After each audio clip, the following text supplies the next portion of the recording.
Hello friends. आज हम member of legislative assembly MLA के बारे में डिस्कस करेंगे।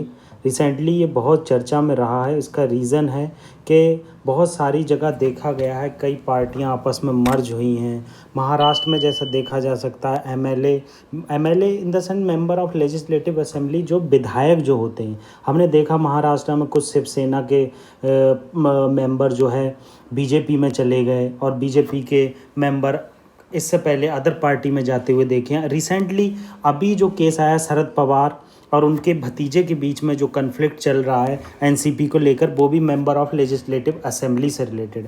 तो इससे रिलेटेड जो जो इम्पोर्टेंट पॉइंट हैं आज हम यहाँ डिस्कस करेंगे कि लेजिस्लेटिव असेंबली को हिंदी में क्या कहते हैं और चीफ प्रिसाइडिंग ऑफिसर कौन होता है, स्पीकर और डिप्टी स्पीकर का क्या रोल होता है। आज हम सारी चीज़ें यहाँ पर डिस्कस करेंगे। फर्स्ट इम्पॉर्टेंट बात आज हम जान लेते हैं कि जो पॉपुलर हाउस होता है स्टेट का, जिसे लोअर हाउस कहा जाता है, उसे लेजिस्लेटिव असेंबली बोलते हैं। ये लोअर हाउस है। लेजिस्लेटिव काउंसिल जो होता है वो अपर हाउस होता है। लेजिस्लेटिव काउंसिल में इलेक्टेड मेंबर आते हैं, जबकि जो लेजिस्लेटिव असेंबली है जिसे पॉपुलर हाउस ऑफ स्टेट कहा जाता है, उसमें जो मेंबर आते हैं वो हमारे डायरेक्टली रिप्रेजेंट करते हैं पीपल को। जो जो हमारी सिटीजन है स्टेट के, वो उसे डायरेक्टली इलेक्ट करते हैं। तो इसीलिए इसे विधानसभा कहा जाता है और उसे विधान परिषद कहा जाता है। इसीलिए मेंबर ऑफ लेजिस्लेटिव असेंबली बोलते हैं। तो इसमें पहला इंपॉर्टेंट पॉइंट है, जो लेजिस्लेटिव असेंबली होती है उसे प्रिसाइड कौन करता है।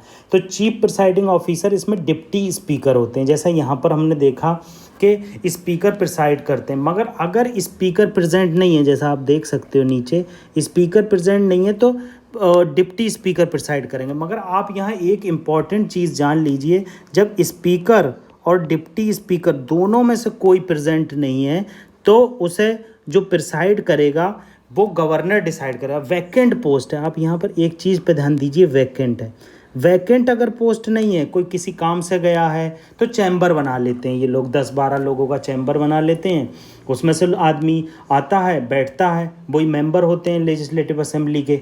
मगर जब वैकेंट पोस्ट है, आप हमेशा इस पर गौर दीजिएगा, ये जो वैकेंट पोस्ट है, ये वैकेंट पोस्ट जब होती है तो गवर्नर क्या करता है, ये वैकेंट पोस्ट को फिल करता है और डायरेक्टली चूज़ करता है लेजिस्लेटिव असेंबली में, उसके लिए इलेक्शन होता है। तो ये मतलब ये लेजिस्लेटिव असेंबली में स्पीकर और डिप्टी स्पीकर का क्या रोल होता है, इसके बारे में बात बताई गई। जैसे स्पीकर क्या होता है, प्रिसाइड करता है, स्पीकर कंडक्ट करता है, स्पीकर मनी बिल डिसाइड करता है। अदर जो वर्क हैं स्पीकर के वो और कभी देखेंगे, मगर आज हमारा जो लेक्चर है, जो हमारी बातें हैं, वो मेंबर ऑफ लेजिस्लेटिव असेंबली और लेजिस्लेटिव असेंबली पर्टिकुलर उसके ऊपर बात है। तो नेक्स्ट हम देखते हैं। नेक्स्ट में आप देख सकते हैं जैसे कि बताया गया है कि इसमें कम से कम 60 मेंबर होते हैं और ज़्यादा से ज़्यादा 500 मेंबर हो सकते हैं लेजिस्लेटिव असेंबली। अगर इससे कम मेंबर होंगे तो वहाँ पर सेंटर डिसाइड करेगा कि कितने लोअर मेंबर होना चाहिए। ये आप बहुत इंपॉर्टेंट पॉइंट। तो यहाँ पर हमने ये चीज़ देखी। तो यहाँ पर ये जैसा कि यहाँ बताया गया है कि 60 से कम मेंबर सेंट्रल गवर्नमेंट डिसाइड करती है, मगर 60 से कम मेंबर हमारे कौन कौन से स्टेट में हैं। आगे चल के हम देखेंगे कि गोवा, सिक्किम और अरुणाचल प्रदेश ऐसे स्टेट हैं जहाँ पर 60 से कम मेंबर हैं लेजिस्लेटिव असेंबली में। आगे हम देखिए, आगे पहले क्या है, ये यहाँ पर ये बताना चाह रहे हैं, इस सबसे पहले क्या था, लेजिस्लेटिव असेंबली में 5 मेंबर, वो 5 साल का टर्म हुआ करता था, मगर 42nd अमेंडमेंट एक्ट ने इसे 6 साल का टर्म कर दिया था।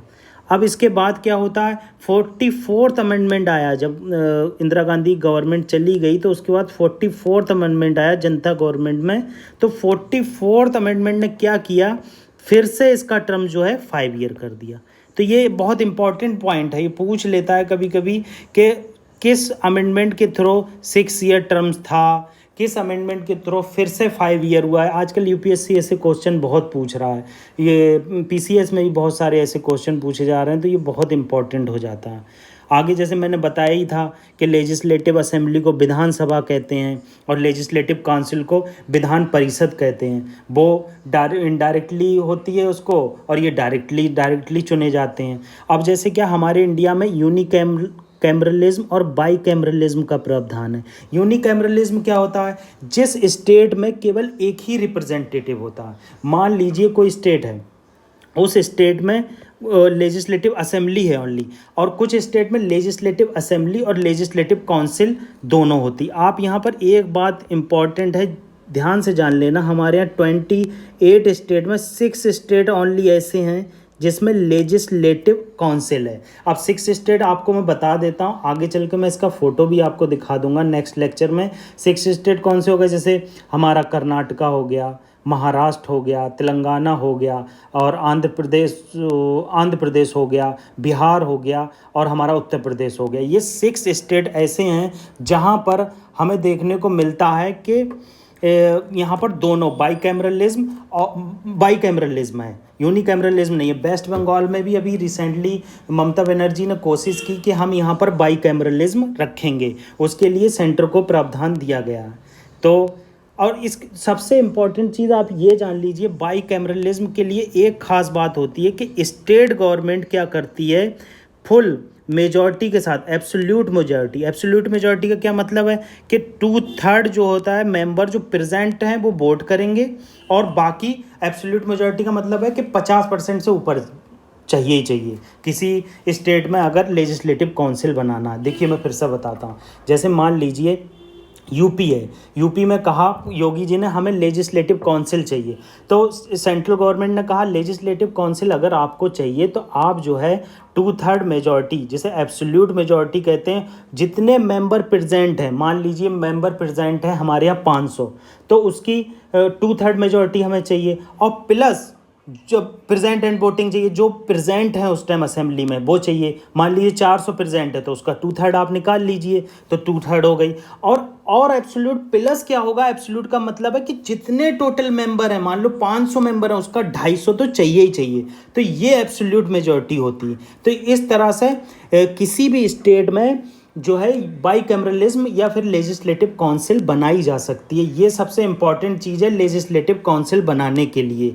फिर क्या करती है, सेंट्रल गवर्नमेंट पार्लियामेंट में बिल भेजती है, उसे सिंपल मेजॉरिटी लोकसभा में दे देते हैं, वो हो जाता है। और जबकि स्टेट में हमें स्पेशल मेजॉरिटी चाहिए। तो आज हमने देखा कि कैसे मेंबर ऑफ लेजिस्लेटिव असेंबली में लेजिस्लेटिव असेंबली का क्या रोल है, मेंबर ऑफ लेजिस्लेटिव असेंबली में क्या क्या चीज़ें होती हैं, स्पीकर का क्या रोल होता है, डिप्टी स्पीकर का क्या रोल होता है। अगर डिप्टी स्पीकर और स्पीकर प्रेजेंट नहीं है तो गवर्नर कैसे डिसीजन लेगा। हमने सेंटर का रोल देखा कि 60 से कम सीटें हैं गोवा, अरुणाचल प्रदेश और सिक्किम में, तो उसमें सेंट्रल गवर्नमेंट किस तरह से डिसाइड करती है। ये सब चीज़ें हमने जानी, ये बहुत इंपॉर्टेंट चीज़ें हैं, क्योंकि आज करंट में इस टॉपिक की इम्पोर्टेंस क्यों बढ़ जाती है। महाराष्ट्र में जो इस टाइम क्राइसिस चल रहा है, जो इमर्ज हो रहा है, कभी एनसीपी में, कभी शिवसेना में, कभी बीजेपी में, तो उसके लिए ये टॉपिक बहुत इम्पॉर्टेंट है।